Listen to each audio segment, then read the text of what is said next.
This is If My People Bible Reading, Part 103. We're in the book of Obadiah. And a comment before we open up Obadiah, which is a very short book, is we just finished 1st and 2nd Samuel. Actually, it's one scroll, but anyway, we just finished Samuel. And the reason, the importance of bringing that up is about the comments that a number of you have wanted further comments on. That we have on our end is what about the Davidic kingdom that's promised? This is more than the first time the promise David was made by the Father made it to David is your kingdom shall last forever and shall be established on this earth. So the millennial is establishment on this earth, which is not heaven. It's not going to be a heavenly reign all over the entire world. It's going to be a heaven on earth if you want it to be, if you hear and obey. So for those who have spent their entire life shuffling around calling themselves Christians but not wearing or putting on the full armor of Yahweh, there's a reckoning coming. And for those who are believing that there's multiple messiahs, there's a reckoning coming. But for the answer of the Davidic kingdom, it leaves you with several opportunities. Now, all of which I will address, just like I've addressed the Earth is a billion years old versus the Earth was recreated or created actually in 6 days. I don't have a problem with either one because I would explain easily, and I don't have a problem with it, that there is absolute evil in this world, and it's still here. It's not locked up somewhere. It has been active even if you look at the DNA of humans, that it's continually falling apart, and the big pharmacies, which are continually wanting to push man-made chemicals and change your DNA and gene structure. So yeah, evil reigns, but big time here, and there's a reason for it. Yahweh wants you to persevere through all this and go to His Son in submission, not because you are forced to. So in this David kingdom, it comes down to this. So what are we saying here? That David will be raptured? Well, we know this rapture is not going to happen. There's a huge lie that was started in 1840. Um, and so the people have left that path of thought and their understanding and said, okay, so there's going to be a mid-tribulation, a post-tribulation. There's going to be a would be a post-wrath, pre-wrath, premillennial, anamillennial. So David is raptured. He's actually the one reigning in the millennium in the oblation area north of Jerusalem, and all the people of the world go yearly to Jerusalem and the mountains and the oblation area, the sanctuary of Yeshua, where David reigns, is north of Jerusalem. But he is actually raised from the dead.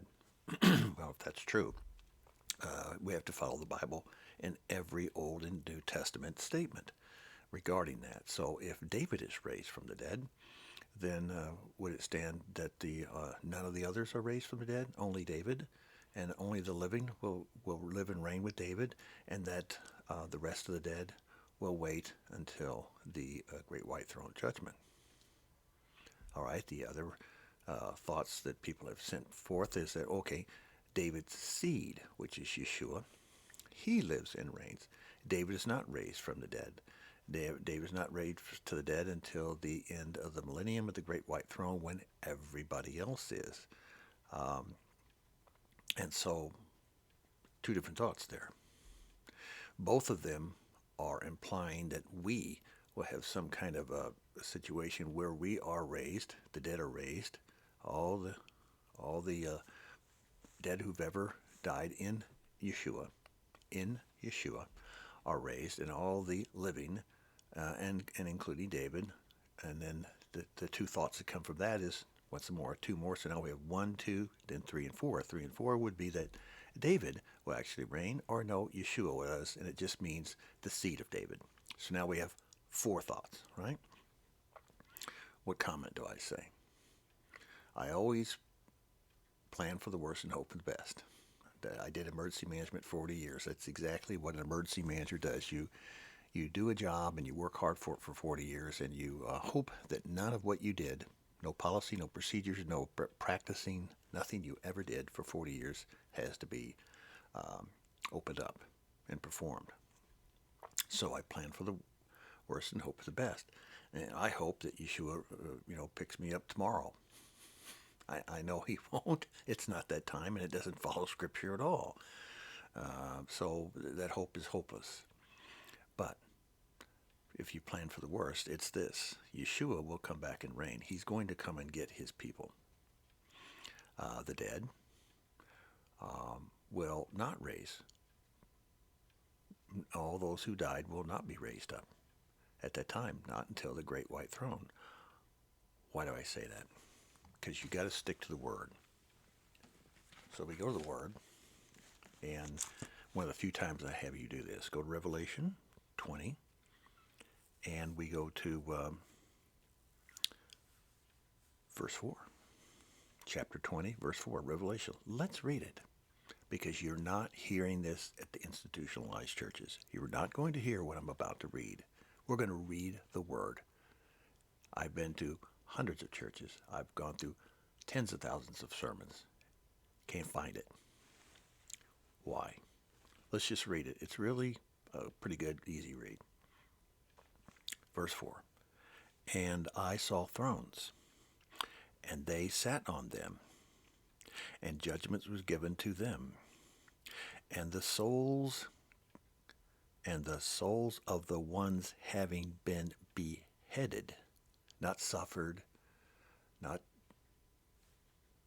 just put tape on their mouth, beheaded like they're not allowed to talk, not beheaded, they were beheaded because of the witness of Yeshua and because of the word of Yahweh, and who had not worshipped the beast, nor its image, and had not received the mark on their forehead or on their hand. In other words, they had not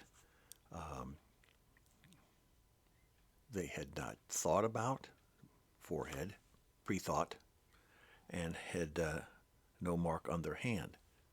They did not do wrong, sin.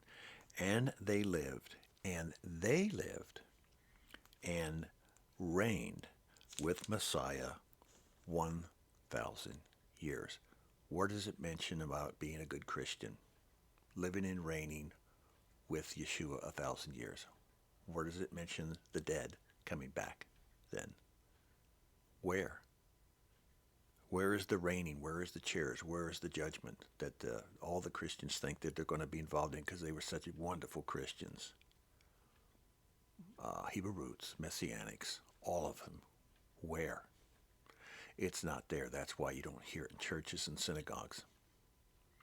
And what does Yeshua say? Watch out for those synagogues of Satan and the churches of Satan in the last days, because you're not going to hear my word. Exactly. That's why I'm not getting 100,000 views already. Only the shepherds are listening to this. Chapter 5, verse 1. This is the first resurrection. This is the first fruits. Yeshua was the first fruit, so he will live and reign. And the example of him to live and reign is others who will follow. Let's see. Beheaded and did not follow the beast signs. Blessed and holy is the one having part in the first resurrection. If there's a first, is it logical there's going to be a second? The second death has no authority over these, but they will be priests of Yahweh and his Messiah, and they will reign him 1,000 years. And whenever the 1,000 years, that's the third time. Now we're in chapter 6 and chapter 7. 4, 5, 6, 7, count them. Judgment, 4, 5, 6, 7, count them. And whenever the 1,000 years are completed, Satan, Hasatan, will be set loose out of his prison. Now that's the end of the millennium, which makes it very, very clear that chapter 7, is the end of the millennium. And after that comes the great white throne, when we know everybody, all the dead, the good and the bad and the ugly, Got to see pretty too, I guess. The good, the bad, the ugly are all raised for judgment. And will the good people be going through judgment? Yeah. Will it be for righteousness? Yes, but there's going to be judgment. You don't get a free pass ticket that you carry around with you. What you have done with your salvation and the gift that you were given when you hear and obey, after that part, that's called faith, then applied into works. That's where Paul gets into it. Now, Hebrew roots, don't go crazy here, because I know a lot of you don't like Paul. You think that entire part of the Bible needs to be thrown out. I've sat in your groups and listened to that. That is satanic, pure and simple. I don't dance around words. That's satanic. If it's not true to the word, it's not straight as an arrow, it's satanic. I go right back to the Garden of Eden. The good, the knowledge of the tree of good and evil,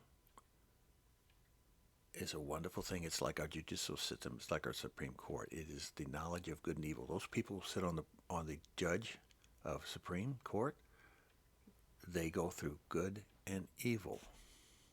But misstruing it and playing with that is not what Yahweh ever wanted anyone to do.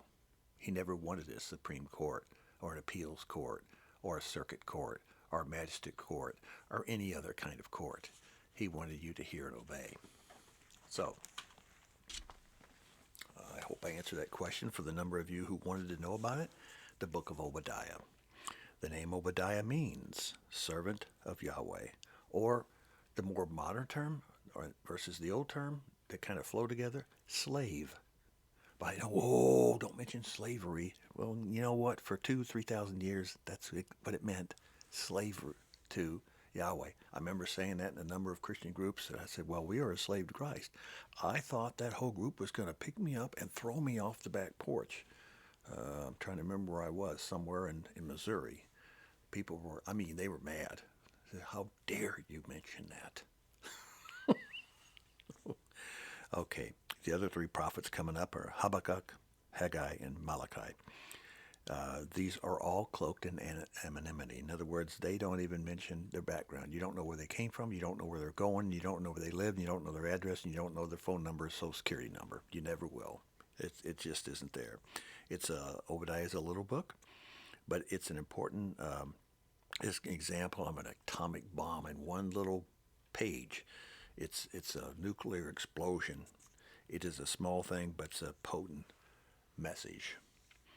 Because it just outlines, it says, I am Yahweh. And there are evil people in this world. And their example in here is Edomites. And these people play games, they screw around with you, they mess with your life, and you can put any kind of title you want to the Antichrist type people. And there's a great majority of the people on earth living today are Edomites. Sometimes you don't know the difference between a sheep in wolf's clothing or a wolf in sheep's clothing. They're like wheat and tares all living together. When the reaper comes along and they're all living together because they just don't want to, rock the boat. I don't want to say anything. I don't want to offend anybody. Well, I do. I want to offend people who are coming after the rock of salvation. And the reaper will come along one day and whack. So you don't want to live and get along and compromise and lukewarm yourself with a bunch of tares. Get out of them. Get out of them now. Yahweh makes his charges against Edom. He mentions the crimes of Edom.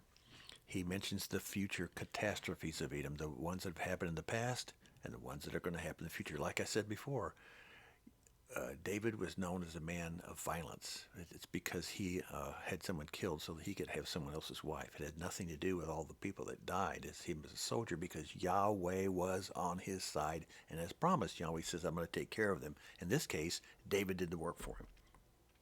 The second part of Obadiah, very short, is the restoration of Israel, the ending of Esau and all the house, and the consummation of all things. That is the book of Obadiah. It's one page, takes about 10 minutes to read in a church, and yet I would say this: the majority of you have never cracked the book or never read the one page. And I'm talking to you ministers and pastors out there. You haven't done it. You haven't done your work.